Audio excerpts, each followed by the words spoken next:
Good morning, everyone. Now I will be presenting a case of 11-year-old with fatty liver.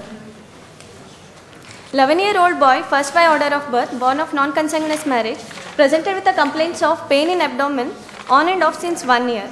Abdominal pain was localized to right upper quadrant, which was dull aching in nature, which was present on and off with no relation to any food intake. There was...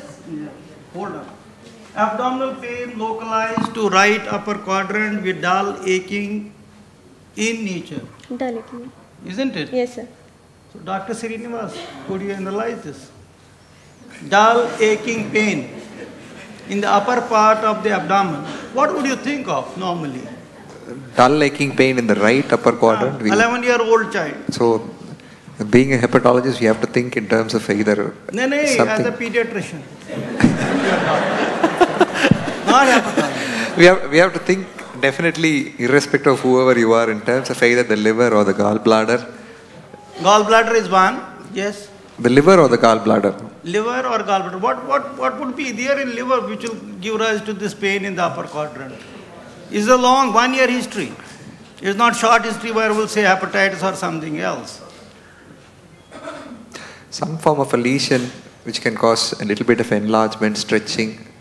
That can happen, yes.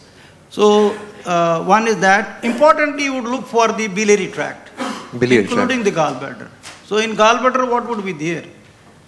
Some form of a long-standing obstructive pathology, but specifically... Pain in the right upper quadrant, gallbladder actually is the culprit, and child is 11 years of age. Can anybody say? Chronic cholecystitis. Gallstones. Correct. So gallstones could be there. Although it is not typical of the biliary tract problem, there is no colic actually in this patient. So we have to keep in mind, one is the liver and second is the gallbladder. In liver, we will talk in a while about liver. Okay. Which was present on and off with no relation to any food intake. So what is the importance of this? Asking this no relationship with food intake. आपको नहीं पूछ रहा आप आराम से बैठिए. Yes, sir. Anybody? What is this relationship? She is saying right upper abdominal pain, no relationship with food intake. Which she is right. What is that condition? Where there will be a relationship with the food intake? Or thoda tone down. Gallstone. One is gall. Okay. More than that. With the relationship. Somebody said peptic ulcer disease. What is that peptic ulcer disease? Duodenal or gastric ulcers. Fine. There is no relation, radiation of pain or no aggravating and relieving factors. Why is she asking this question? Anybody?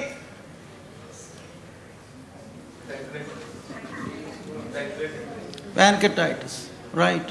पर उसमें फर्क ये है कि ये कहानी जो है ना ये है कन्याकुमारी की. Because it is in the right hypochondrium. But then we are going to Assam. So it has no bearing with the pancreatitis. The pancreatitis generally will not produce a pain on the right hypochondrium for a period of 1 year, which is ongoing. So that part is okay. Asking history is fine. But there is not much of relevance in this case. Next slide, please. So there was occasional nausea was present, but there was no history of any vomiting, bowel disturbance or jaundice. For these complaints, child had visited several doctors and he had undergone few lab investigations and ultrasonography of the abdomen.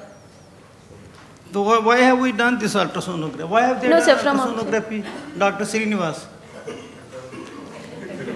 Same complaints that you suspected. It maybe have something to do with either the liver, some gallstones or some gallbladder. So that is the right decision by anyone. Absolutely. Right, okay. Sir, in past history, there was no history of any long-term medication or there is no history of any previous hospitalization. In dietary history, child has a history of high-calorie diet intake, with a history of burger and pizza intake on alternate day with carbonated drinks. ठीक है, एक second, just hold on. Dietary history. So I mean, when we read, when we go in MBBS, in our time, MBBS, MD तो हम dietary history और ही कुछ लेते थे.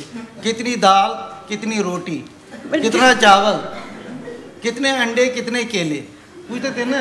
तो आपने डायरेक्टली मुंबई वाले स्टाइल में पूछ गया burger, pizza. Significant history. Carbonated drinks.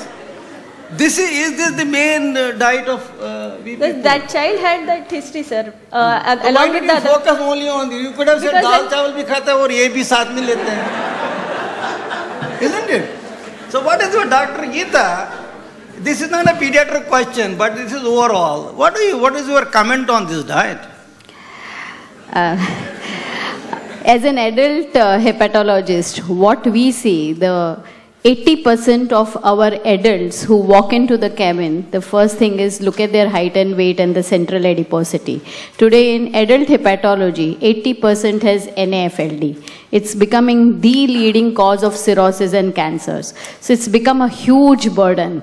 And yes, I mean, burgers and pizzas may be important, but for me it is simple chapatis and sukha khakras and sukha rotis which are also as important. It is just the quantity, the quantum of food that goes in. You know, it's way too many calories which are being consumed without any activity. They are not spending those calories. It is not just the type is also important, but it is also how they are spending. So it is overall we are just eating a bit too much and it is a huge burden. A huge burden, yes. And in the family history, there is obesity present and type 2 diabetes mellitus is present in both of the parents. And father has hypercholesterolemia. So history, they gave you this history, I have got high cholesterol, father? Yes, sir. Or their investigations yes, were sir, available? investigations were seen and... Right. तो दोनों माँ बाप obese हैं? Yes, sir. Both the parents are obese and both have type 2 diabetes mellitus. Okay, fine. And sir, on examination, weight of the child was 62 kg, which belongs more than 97th percentile. And height is 140 centimeter, which is between 25 to 50th centile. BMI was 31.62, which was more than 97th percentile. Oh, just hold on. Dr. Ashish, hey, could you just comment on these charts? One is this weight height chart. Yeah, obviously the weight is extremely high as compared to the height. Height is in fact on the lower centile with the weight, so it is a disproportionate weight for the same amount of height, leading to obviously a very high BMI, which is extremely very high. Okay, can you just show where is the BMI? Show them. That pointer, use the pointer. Where is the BMI? दिखता नहीं है. ये. This is like a TV relay transmission center. Very high BMI. Very high. Next slide. And BP of the child was 140 you would by... like to say anything? Yeah, the blood pressure is also high, more 140 than by 90 90 centimeters. mmHg. So देखो it's- blood pressure भी बढ़ा दिए. Next Which is more than 99th percentile. And on examination, child had acanthosis nigricans and lipomastia. नहीं धीरे धीरे दिखा रहे. Let them see picture. First one. Show. Where is the site? The neck, sir. Where is the site of this blackish sort of discoloration? This blackish color of No, discoloration. what is this? So, neck, over the neck, flexure, Yeah, okay. flexure area. Go to the next slide. And again in the armpit he has black color discoloration, hyperpigmentation. देखो. He has lipomastia, waist circumference was 78 centimeter, which was more than 95th percentile for his age group. Right. Waist circumference is how much? 78 centimeter. 78 in comparison is more than 95th percentile for his age. क्या? अभी बात All the करेंगे ना. flexion. अभी बात करेंगे. Why does it occur? That's right. थोड़ा ये speaker का.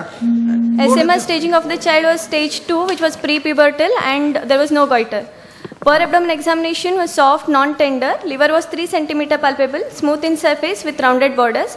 Consistency was firm with liver span of 10 centimeter. And other systemic examination was normal. Just hold on with the slide. Dr. Ashish, your comment on the liver. There is an obvious hepatomegaly. Yes. It is firmish, so there is something going on in the liver which is not comfortable. And Borders are rounded. borders are rounded.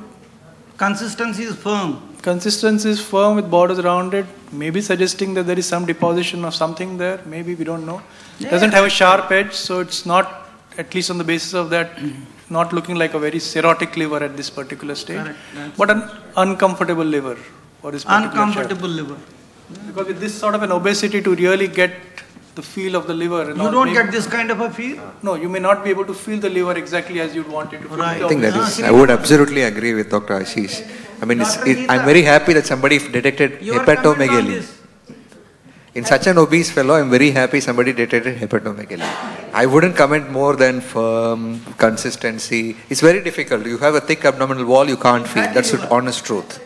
We are not saying it is fatty liver so far. with the local fat that he's got. The local fat, it's very difficult to say anything more or comment anything more. Right. No, Dr. Geeta has a lot of experience on NAFLD in adults. What is the I agree with everyone that unless there is a associated alcohol history in plain NAFLD, we don't feel such enlarged livers. Right. So it is very uncommon. Just one comment, if unless you are going to go back to it, what we go from the perspective of adult, because we are having a huge numbers, is it all starts in the child and it just goes on. And there have been a lot of data on when you have two parents who are obese versus one parent who is obese, and what is the incidence. And so two parents definitely, but one parent obese, the incidence is same. But more important than that is that when a child is obese to begin with, that child has a very high propensity to remain as an adult obese. And this, I think, we have to tell the parents, because many of mothers think that it's nice to have chubby, healthy child. And when you put a comment on that child, because I see kids coming with my adults and I start yelling at them about taking care of that child, otherwise you're going to make the child into the same thing as what you have. And to put it into the brain of the mothers that this is bad is what you all just need to do, because it's a huge burden for adults to just see people dying with this Nepheld cirrhosis, you know. So a obese child will transform into an adult who is obese with all the problems. Correct. Right, right. Now go to the next slide, please. So hence the problems in this case were pain abdomen, obesity, with the liver span of 10 cm, acanthosis nigricans, hypertension, and with a family history of diabetes mellitus in both the parents. Hence the differential diagnosis were non-alcoholic fatty liver disease. Other were like autoimmune hepatitis, drug-induced hepatotoxicity, and hypothyroidism. Hold on, hold on. He was not consuming alcohol. No, sir, there is no history of any alcohol intake. Don't be surprised. Nowadays, now family trends have changed. हम पहले बोलते थे अरे ये कोई छोटी लड़की शराब नहीं आजकल पीते हैं. तो one is non-alcoholic fat. You have asked it. तो बियर तो नहीं पिलाता है बाप नहीं. So non-alcoholic fatty liver disease, that is one. Okay. Dr. Ashish, would you agree with this autoimmune hepatitis business here? Well, if you're looking at this particular case, I think it is too typical to think of the other possibilities. Now, would you consider outside... autoimmune hepatitis or not in this? In this case? No. No. No. Srinivas, yes or no? Quickly.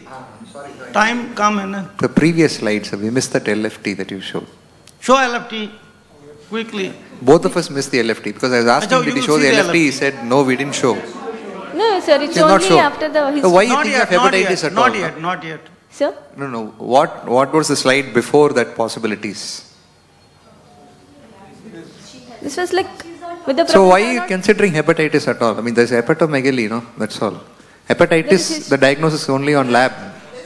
It's just with history, sir, with history of 1 year, history of pain abdomen and.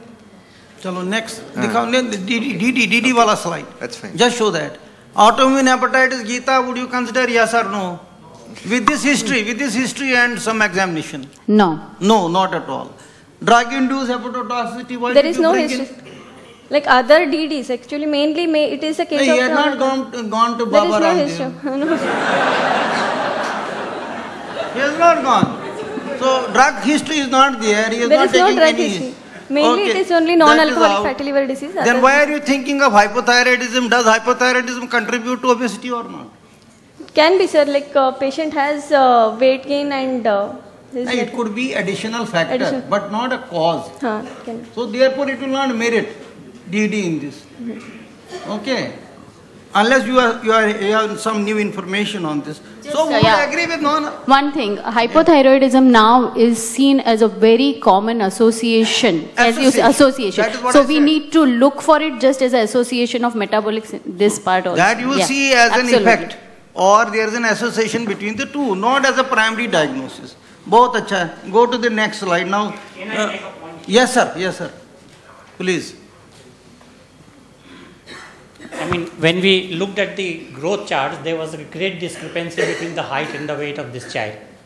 So any child who is exogenously obese will have a tall stature. Yes, sir. And this child had a short stature. So this merits consideration. Is there short stature in this question? The growth doesn't. No. So the point you're trying to make is look for an endocrine cause and possible. Yeah. Go to this LFT. Child was investigated in which CBC counts were normal. LFT total bilirubin was 0.7 with direct component of 0.4. SGOT was 78, SGPT 60. GGT was normal, alkaline phosphatase was 187, total protein was 7.1 and albumin was 4.1. Srinivas, interpretation.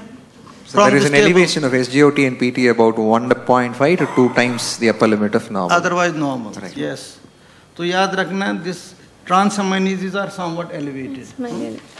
HOMA-IR, homeostatic model assessment of insulin resistance, which is calculated using the formula fasting insulin into fasting glucose divided by 405 with a normal range of 1.7 to 2.5. In this child, HOMA-IR was 3. Was 3. Yes, madam. Dr. Geeta, would you like to shed some light on this? Fasting. You have done fasting insulin? Yes, sir. Report was done. It was done. So what was it? Private lab? No, that's fine. Fasting So one thing is, glucose and then 405 see, when there divided is, by 405. Divided by 405. yeah, when you talk to most of the endocrinologists who deal with a lot of this syndrome, with acanthosis nigricans and insulin resistance, slowly they are moving away from doing all these tests. Yes, it is definitely important if you have supportive evidence, but the absence of a high fasting insulin or the absence of a correlatory HOMA score does not exclude insulin resistance. If you have clinically significant acanthosis nigricans, that is what most people go by to say that this is probably insulin resistance. Okay. So next is, what is that? Viral markers were negative. ये क्यों कर दिया? So complete the list. As a part of total panel from the lab. ये जरूरत नहीं है करने की, क्या जरूरत है इसको करने की? ये भूल जाओ, हर में वायरल हेपेटाइटिस नहीं है. Serum cortisol level were within normal limit and thyroid function tests were done which was within normal limit. What were the thyroid function tests done? What are those?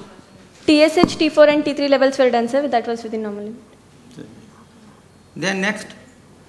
Lipid profile was done. Total cholesterol was 200 and it was more than 95th percentile for his age. HDL was 37, less than 50th percentile. LDL 142, more than 95th percentile. Triglyceride 106, more than 90th percentile, and VLDL was 21. So you could read that cholesterol is high, HDL is low, LDL is high, VLDL, this triglycerides are also high.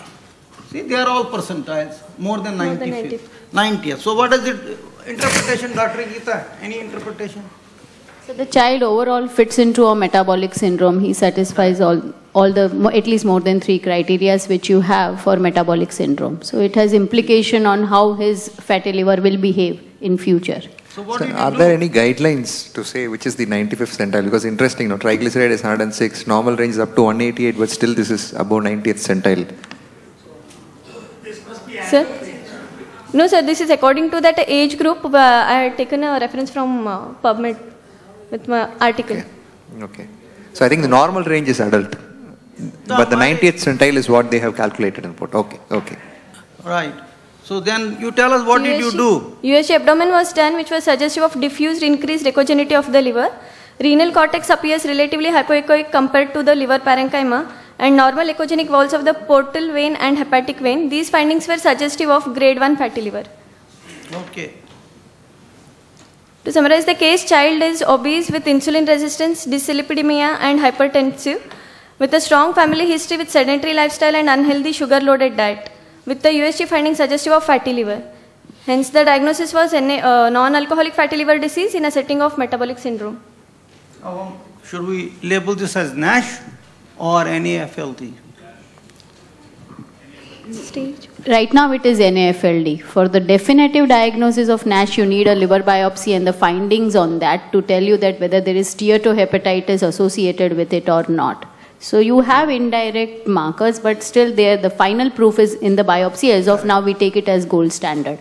But having metabolic syndrome associated, he has a very high likelihood of it being a NASH. If you have NASH, if you have MS with NAFLD, almost 80%, 70 to 80% will have associated NASH, which progresses much faster than simple fatty liver towards a significant liver disease in future. So next slide. So we all agree. Any doubts? Diagnosis is NAFLD and possibility is, this is metabolic syndrome with NAFLD and there is a possibility of NASH. That is steatohepatitis. That means the enzymes are elevated and there is a biopsy evidence of steatosis with some infiltration in the liver. That will be NASH. Okay, now you show us further. Sir, This is a NAFLD. very interesting question you have asked. Question for all of us here. NAFLD, is it always related to obesity? Is there something else to rule out in non-obese children? Non-ye to obese hai na? Yes, sir, but in non-obese children, what else we Geeta, have to rule out? non-obese children. Now let us, Geeta. Non-obese children. Non-obese children, she is asking NAFLD, can it occur? Can it occur? We have, adult-wise, if I have to talk, we have something called as lean NAFLD. Yes, okay. So, probably it is just the definition of BMI, where should it stop in our Indian population. I take it as that. Because when you have looked at lean BMI, if it is less than 22, it is only 11% who have actually fatty liver disease. It's about 22. I think in certain areas, probably the BMI comes down to less than 22. It is probably that. So, lean NAFLD, we keep on debating and going around that, but yes, we have as Indians, or in certain parts to even northeast of the country should even probably have a lesser BMI. That is the bottom line. And apart from that, as you rightly point out, that in non-obese children, your typical other causes will have to be ruled out, not in this case. This is just straight away. Causes quickly.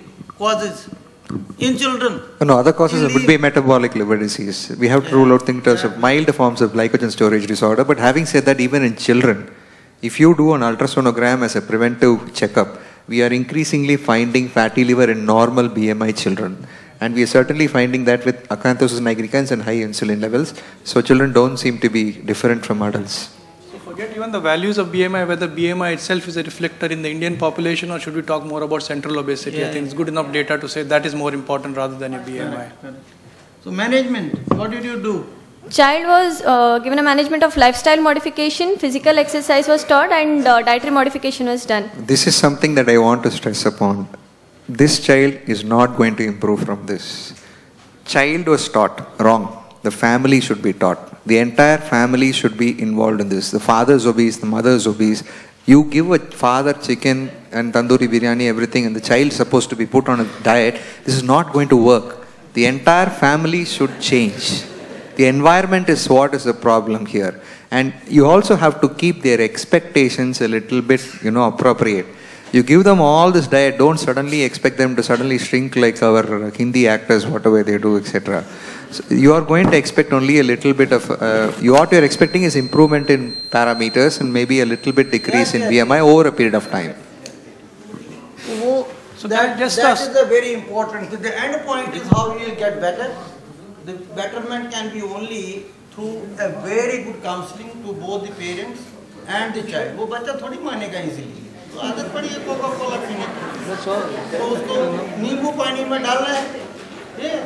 So it is a very difficult challenge actually to change the mindset of the family. Okay, that is the big exercise which has to be done in this particular patient. We will not go because there is ringing. Dr. Yacha, just a quick question. Did this child have diabetes or not? Huh? Does this child? Have you? Yes, Yeah. it was done. It was normal, sir. Normal Blood sugar was blood done. sugar. Both. Both were done. Both were normal of this child.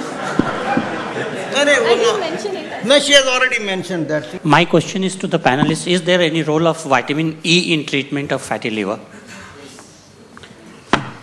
Well, drug therapy by itself has a limited role, but of the drugs, vitamin E has shown to have reasonable effect of 800 international units. Metformin, which is quite commonly used in adults, has not really been effective or should be tried in children. The role of other things like omega fatty acids, etc., is debatable. But yes, of the three things, of the drugs that if you had to use for children, which has shown a reasonable benefit, vitamin E does seem to have a role. And just one quick add up to that, that you may or may not see the change in the profile. Enzymes may or may not budge much because that's what is not shown, but it is mainly on the biopsy that these effects have been seen.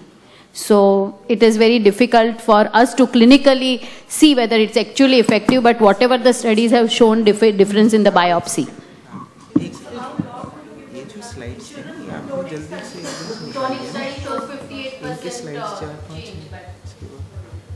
Vitamin E, you see, unless we control his diet, change his style of diet, make him to walk, and make his father and mother also to abide to dietary restrictions and modify his diet. Vitamin E, okay, वो सोचेगा vitamin E दवाई आप इसी से सारा ठीक हो जाएगा. Vitamin E दे दीजिए, but you must tell him it is not the treatment. ये तो आपको सिर्फ मानने के लिए है vitamin E दिया है. So I think that should be kept in mind. It's a huge. I have seen. I was recently on an airport at Terminal 1D waiting for the flight to be boarded. I saw 3 children with a trolley, and father and mother, they were at 7, 6, 5 years, like this, and joint family sort of a thing. And they bought 4 packets of chips father got for them, with 3 bottles of Coca-Cola juice, and once they finished, they were asking for more from the father. So he said, no, we have to board the flight now, there, at home. So this is, unless the parents change, father, mother has to change. Child will change. जिस तरह आप बनाएंगे उसको वैसे ही काम करता रहेगा. नहीं तो वो खाते रहते हैं. आओ बेटा चॉकलेट, आओ बेटा ये, आओ बेटा नूडल, आओ बेटा पिज़्ज़ा खाएंगे. मुझे पता भी नहीं था नाम इसका पास्ता क्या होता है. फिर पता चला ये इटालियन डिश है. Once I went to Italy once, to Ancona, they told me what is this pasta. और इतने What is bad in the West is being imbibed in India, and it is treated as a status symbol. मैं Coca-Cola पीऊँगा, मैं Campa पीऊँगा. अभी अच्छा है कि नींबूज आ गया, कुछ अच्छा. At least people are shifting to नींबूज. तो इसको रेस्ट करो, ये खराब चीज़ है यार. रोटी, दाल, सरसों का साग और क्या है? Another thing is real and Tropicana. More than the Coke and the Pepsi, it is these fruit juices. Mothers think that it's very nice to feed the children these fruit juices because fruit is very healthy, fruit juices. And you have to put it in their brain that, you know, it's as bad as anything else. High fructose. इसको फैला, 15-20 doctor क्या करेंगे? सारे villages में अब TV ads आ गए हैं. Chips का वो वाला, ये वाला, रोलेक्स, रेलेक्स, सब. We have to spread it through word of mouth. We can't compete with the television ads, but at least through mouth. As a doctor, they'll ask you, sir, doctor हैं, sir ये chips खाएं? नहीं, ये गलत बात है, मत खाओ. और सबको बताओ, फैलाओ ये. No, we are shortening. So I had a question for the panel. So this is the just a second. This is the metabolic syndrome. Okay, and what was asked by Dr. Seema, that question cannot remain unanswered. Very important. This is acanthosis nigricans. And you can see here, this is a very big study, Hong Kong study. 5 to 11 years. Here you can see insulin resistance, 25%. Acanthosis nigricans, 47%. From the age group of 12 to 18 years, 63 and 37. Overweight children also can have acanthosis nigricans. And then you will have obese children who may have 59%. So it is well known to occur in obesity, in overweight children, and this is thought to be because of the insulin mechanisms. There is a resistance, and there is probably an excitation of the melanin, and that produces this pigmentation. But then the question remains, why it is only in selective areas like flexures of the body? That is not known. Why it selectively affects the areas which are the flexures actually in the body. So neck, this thing, everything will happen. उसको एक तरीका बहुत अच्छा है समझाने का. अब मैं थोड़ा आइडिया है. भाई तुम काले पड़ोगे जैसे ये दाग पड़ा है, और फिर कोई शादी नहीं करेगा तुम्हारे। तो इसलिए डाइट को मॉडिफाई करो अभी से। तो ये भी एक तरीका ट्रिक है सर। नहीं सर I agree. सर मगर डाइट कम करने से वो जाता नहीं है। That's right. Let us go to the next one. See, this is other things actually. What I was searching, Monek has also worked on acanthosis nigricans. See, actually in these patients, this is a marker of insulin resistance. There are other syndromes which may occur with acanthosis nigricans. So you should look for this Alstrom syndrome, polycystic ovarian disease, Turner, hypothalamic obesity, lipodystrophy. So this will be the DD for those things where you have to get even the eye examination, retinitis pigmentosa in at least 2 conditions is there. That's all. Let us go to the next case, please. Sir, I have another question. I wanted a comment upon NAFLD in a malnourished child. What is the incidence and how do we kind of go about it? See, I feel there's a difference in the fatty liver of a malnourished child and that of an NAFLD. Because in NAFLD, it's because of insulin resistance, whereas in a child with malnutrition, it's basically because of the malnutrition and hyperactivity of the liver. So that's the difference between the two. We have seen a case of NAFLD right now, and now we'll be seeing a case of a 15-month-old child who was referred to us as a case of fatty liver. So this was a child, 15-month-old child, presented with an abdominal lump to a pediatrician. On examination, he found hepatomegaly, got a USG done, found bright ecotexture of liver, labeled it as fatty liver and referred to us. So what can cause a fatty liver in a 15-month-old child? There are several, wide range of differential diagnoses which can cause a fatty liver, but most important among them will be the inborn errors of metabolism, various like glycogen disorders, disorders of gluconeogenetic pathway, fructose metabolism pathway, lipid metabolism pathway, mitochondrial disease, among others. So what is required is a detailed history and examination which will pinpoint to what kind of disease we are dealing with. So we had a 15-month-old child, product of a term, adequate for gestational age, normal vaginal delivery. The child was healthy and he was thriving well till around 5 months of age. This was the time the parents noticed abdominal lump in the right upper quadrant, and this lump was progressive over the last 10 months. There was no edema and no fullness of flanks along with that. Since 6 months of age, the child has been having recurrent non-bilious, non-projectile vomitings and nausea. The child has also been having recurrent large volume diarrhea without any blood and mucus and without any steatorrhea for last 1 month prior to coming to us. And his growth, both weight and height, had been affected since the age of around 6 months. So we have a case of recurrent diarrhea and vomiting with progressive abdominal distension and failure to thrive. There was no jaundice, no recurrent fever, no bleeds, no altered sensorium, irritability, seizures, hypotonia, or no developmental delay.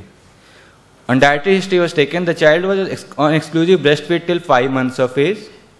This was the time complementary feeds were introduced in the child's diet in addition to the breast milk, and on specific history the parents gave history that child avoids fruit juices, biscuits and the top milk which is being given to him. Sir आप अभी नहीं बोले, उसको छुपाना था.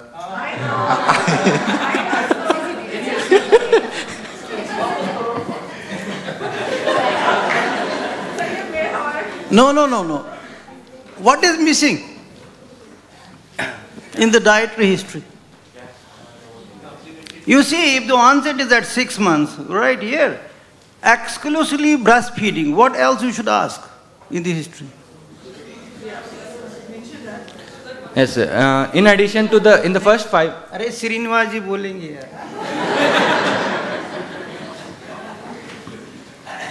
First 5 months exclusively breastfed, sir.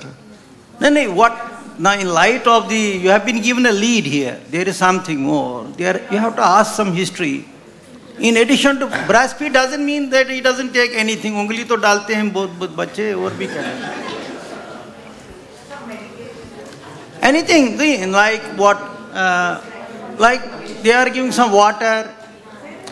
Oh, Yes, There may be, I don't know, exclusive breastfeeding I understand is exclusive breastfeeding, but I don't know if they're giving sugared water, honey water. Water with? Water with sugar, honey. Honey, very important. बहुत सारे तो rural sector में honey देते हैं. ये तो पूछना है. ये दिल्ली वासियाँ ने पूछते नहीं हैं. South India में ऐसा है. चलिए, next. Any medication, syrup. Yeah. So you have to ask. Yes. That history, although you were knowing, not that you were not knowing. We want to just highlight. Next. The family history, he was the only child of non-consanguineous parents without any history of liver disease, septic deaths, recurrent abortions or diarrhea in the family. The antenatal, natal and postnatal period were uneventful. The child was immunized for his age and developmentally the child was normal. Examination, let us go back to that slide. Before this. See here, now any child who is coming with recurrent diarrhea, there is diarrhea going on actually, large volume diarrhea, that's a taker, yes. And there is recurrent vomiting which is non-milious and non-projectile. If you add something here on examination, the story becomes complete, isn't it? So, diarrhea and vomiting. Okay, go to the slide, your examination. Examination, the weight was less than the third centile. The length of the child was just on the third centile, so he was wasted as well as stunted. And there was no evidence of, no pallor, no icterus, no lymphadenopathy, no peripheral stigmata of CLD. So what is the peripheral stigmata of CLD you will see in this patient? We can see telangiectasia, spider, plantar erythema. Plantar? Palmar and plantar erythema. 11 महीने का है ना? We may not be able to comment about, the palmar and plantar erythema may not be that, under 2 years of age may not be that. No evidence of vitamin A deficiency, what did you look for? Bitot spots, you can, xerosis. Go in MD fashion. Conjunctival xerosis. Pediatrics. Conjunctival xerosis. Yes. Then Bitot spots, then corneal xerosis, ulcerations. What will you ask in history for vitamin A deficiency? Night blindness, where the child will start. How did you ask the mother? बच्चा तो बोलता नहीं ना. The child will start cruising and he'll actually start walking around 15 months. So he'll hit. Fine. It is twilight falling. He'll fall. So it will be difficult here. Okay. Yes. He had a rachitic rosary was present. On abdominal examination, the child had a bilobar liver enlargement. Liver was 9 cm below costal margin and 9 cm in the epigastrium with a span of 13 cm. The consistency was firm, surface was smooth, rounded margins and non-tender. There was no free fluid and no veins. Correct. Right. What is the consistency here? Firm. It was towards the firm. It is firm. Yeah. Okay.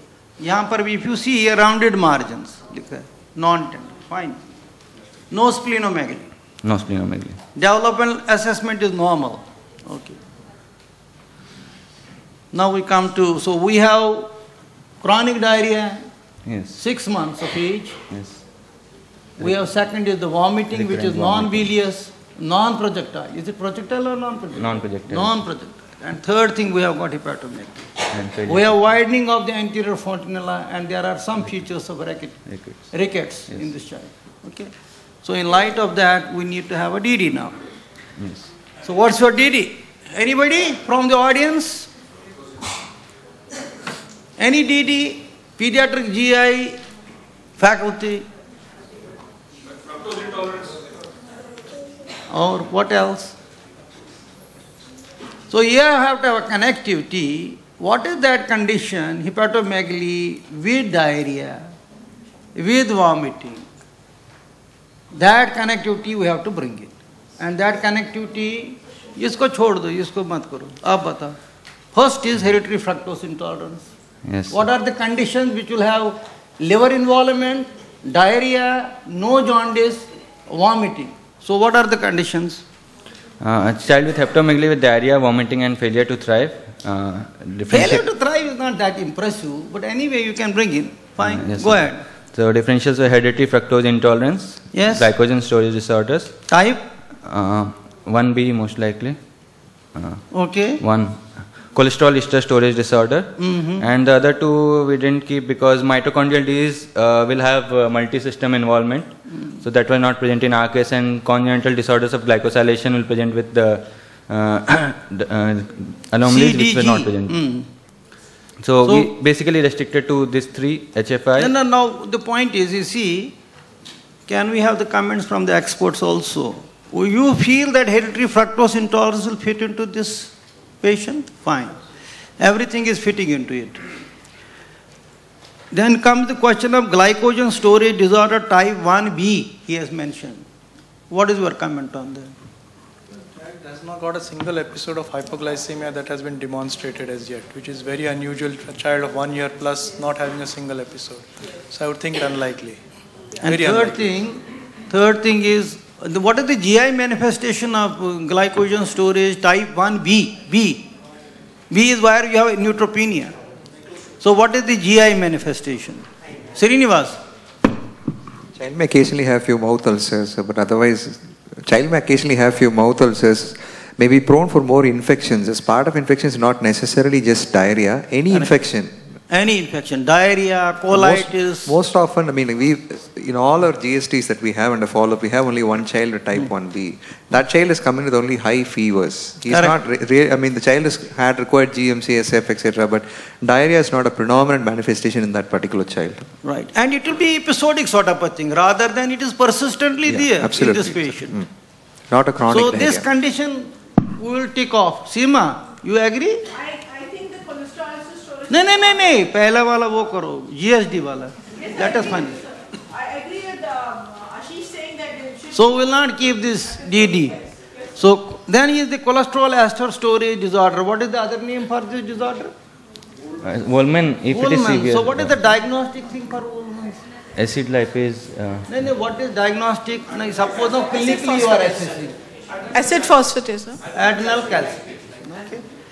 So, but cholesterol ester storage disorder is a milder variant of Wolman's disease. It's not exactly Wolman's. It's the same enzyme deficiency, but a milder variant. Then CDG, don't remove this cross. CDG, that is congenital disorder of glycosylation. Your comment? Yes, sir.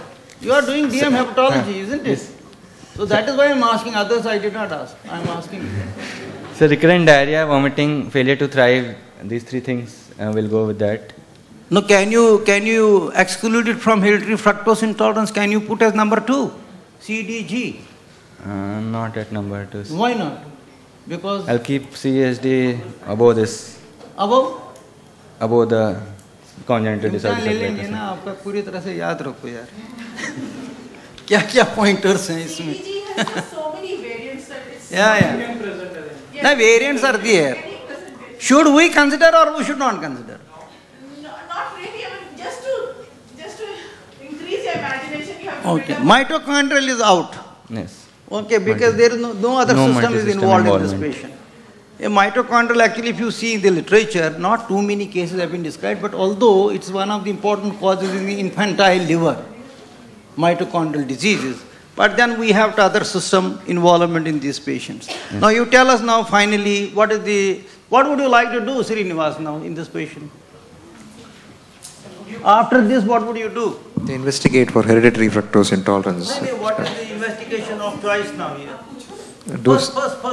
Preliminary where? Sir, CBC LFT. Sir, will you consider cystic fibrosis as a differential? Cystic fibrosis. Yes, sir. Your comment. So 13 months presenting only with hepatomegaly and diarrhea. What is the usual manifestation?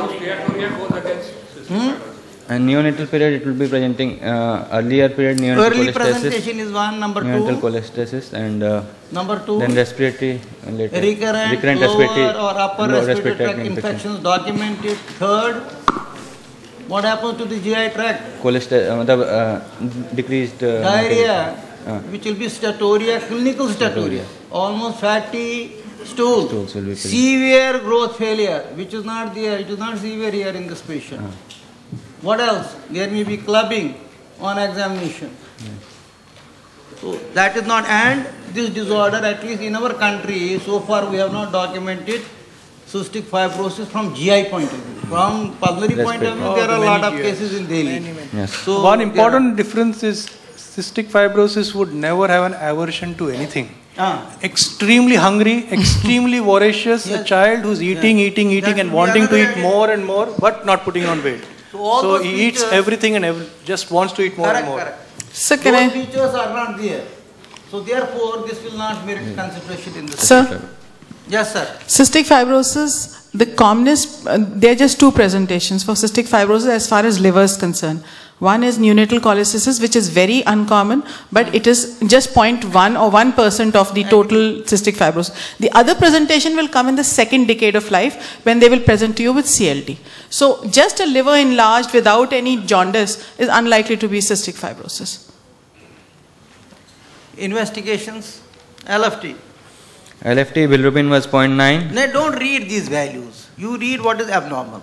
There is transaminases elevated up to 2 times the upper limit of normal. Right. And PT the liver normal. synthetic function was normal INR and normal albumin. Right. What else? Among the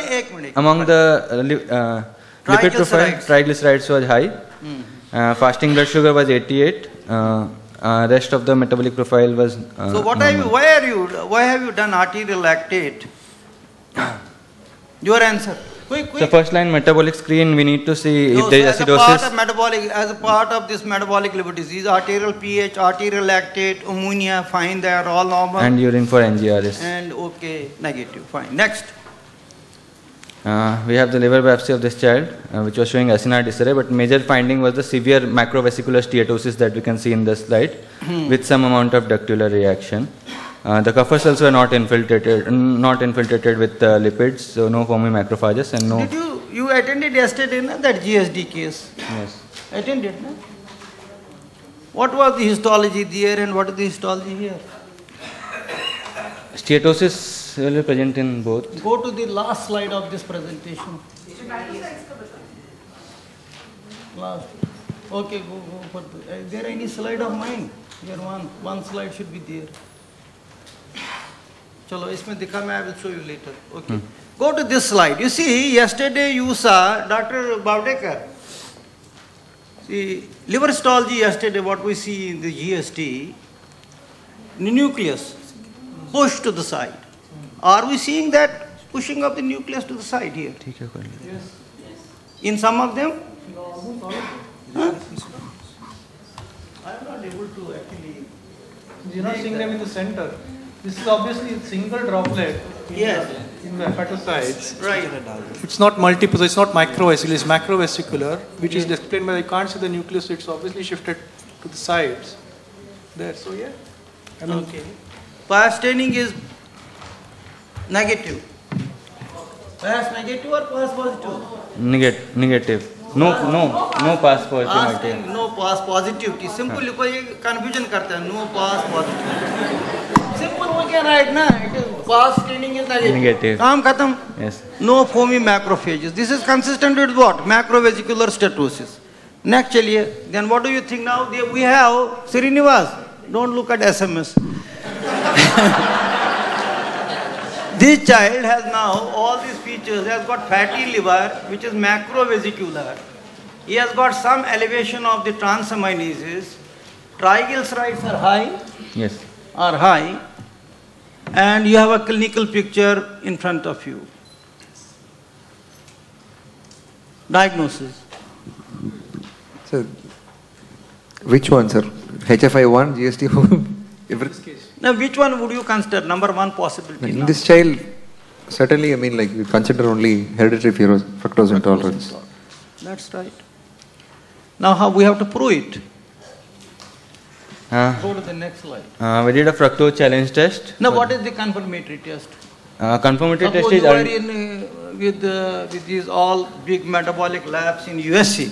What would have been your test? Aldolase B deficiency in the liver biopsy, that is confirmatory but is not available. So since it is not available in India, so you have taken the help of the challenge test. Fructose challenge test. And what was the now? We have given 2 gram per kg of oral fructose, and we have checked the parameters.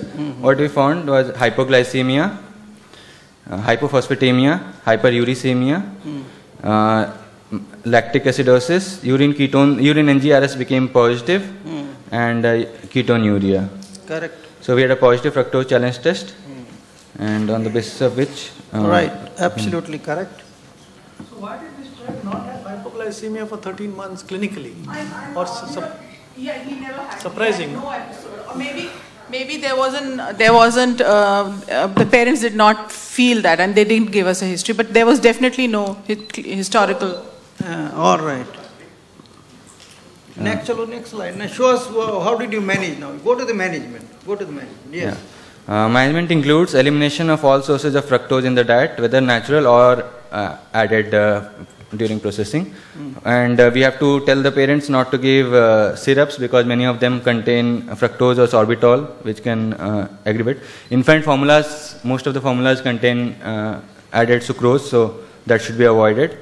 कैसे avoid करेंगे? Paracetamol syrup भी देना है? Tablet form we can give with crush and mix. That's right. Mix with water. And the parent should be given a diet chart containing. Diet chart बनाई है? Have you made diet chart for this case? We have given them the diet chart. Circulate to all centers. Yes. We have also made. Then we can add on with each other's diet charts and see what is best for the patients. Yes. And give to Dr. Abha Nagral's website so that it can reach everybody. Yes. See, we should do these kind of things. So what is the kind of fructose-free diet you have given? We have also the chart available with us. So meticulously we have to make it and take the help of the dietitians as well. So what happened? What is the follow-up? Which is very good here in this patient. At follow-up, 6 months after follow-up, the child was gaining weight. His weight had increased from 7.5 to 11. His height had increased from... Length had increased from 74 to 84 centimeter, and liver span had decreased. ये देखें कैसे इनको मैं बताता हूँ. पहले कैसे पूछेंगे follow-up में क्या किया? We started fructose-free diet. Yes. We counsel them started. First thing is, did diarrhea stop? You have to say that. Yes. Did vomiting stop? Yes or no? Stop? Yes. Diarrhea stop? Yes, sir. Two things. Then is the question of liver functions, where you had only transaminase elevation that almost normalized 56 and 60, isn't it? Yes. Triglycerides were also elevated, that has gone down. So this is follow-up. Yes. Patient should improve, not test should improve only. Yes, sir. So patient has substantially improved, diarrhea subsided, vomiting became negative, there was a gain in weight, transaminase is normalized, and triglycerides also became normal. So it's a very good evidence to suggest that this patient has responded to fructose-free diet, and this is fructose-free. Yes. That's right. Yes. That is what. Don't read only this height, weight. तो ठीक है, थोड़ा बहुत है. But actually, what were the symptoms in the patient? Yes. Okay, that is very good. Very nice. Sorry? Why are the triglycerides taken exercise? It's because the gluconeogenesis is actually stopped beyond fructose 1,6-phosphate. That gluconeogenesis, that last step is getting stopped. So back, the back whatever is getting turned into free fatty acids, and the free fatty acids are not getting turned and they're staying there. So that it's a gluconeogenesis limiting step which is being stopped. And what is your take home? And that also stimulates the. What is your take home message? Take home message: any child less than 5 years of age presenting with massive hepatomegaly with diarrhea and failure to thrive, considered metabolic liver disease, hereditary fructose intolerance, glycogen storage disorders, CSD, as we discussed. The onset of symptoms starting with introduction of fructose and history of aversion to sugar should point to a diagnosis of hereditary fructose intolerance, and treatment should include elimination of all sources of fructose, including syrups, and a clear-cut diet chart saying what things can be given and cannot be given, should be given, and prognosis is very good if the dietary compliance is there. So what were the doctors doing before this child came to your hospital? What were they treating this case as? No, they just diagnosed this fatty liver and the child was sent to us then. He was not... They were considering possibly GSD and something like that. That is I right. think GSD was fine. So can I ask a question? Two things. One is, how would you do antenatal diagnosis? And if there is a newborn baby in this family, how would you invest? Because this is an autosomal recessive disorder, so how would you work up to find out if the child is going to develop HFI? in the system that we have today without doing the actual. So is there any way in the